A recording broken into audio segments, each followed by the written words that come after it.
Hello guys, good morning. We are here in the beach.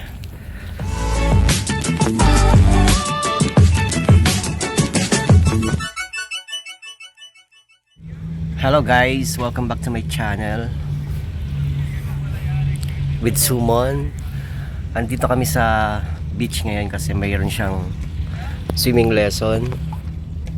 So sinamahan ko siya. We are watching girls and boys. No bro. So far wala pa yung mga student niya. Hinantay namin yung estudyante.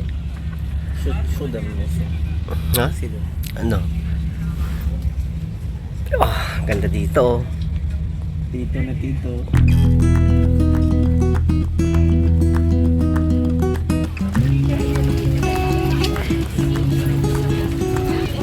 So ayan guys, ang alam ko every weekend sila So guys, may mga mayroong activity mga- dito sa tabing dagat, kagaya ng mga jogging, biking, tapos yung mga kagaya nung kasama ko, meron silang weekend activity, mga bata.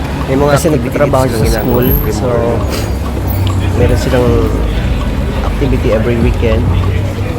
Kaya in-invite niya ako kahapon para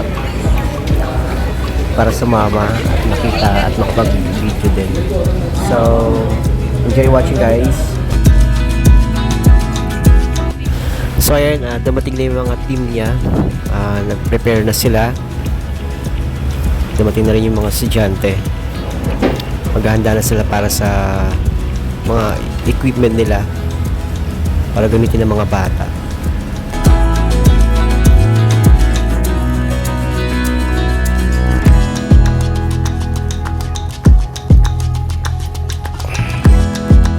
Ayan siya guys, bit-bit na siya ng swimming equipment.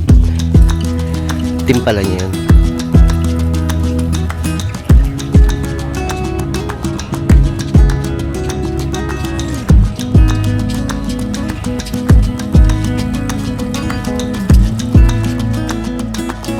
Yoga lesson naman.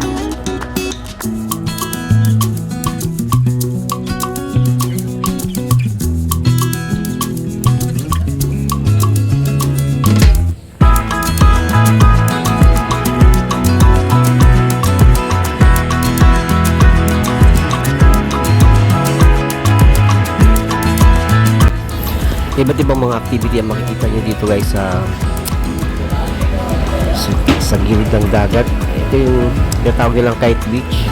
Maraming mga activity kagaya ng yoga, jogging, may mga nagbabike din, merong mga syempre naliligo, meron din sa mismong dagat yung mga nag jet ski,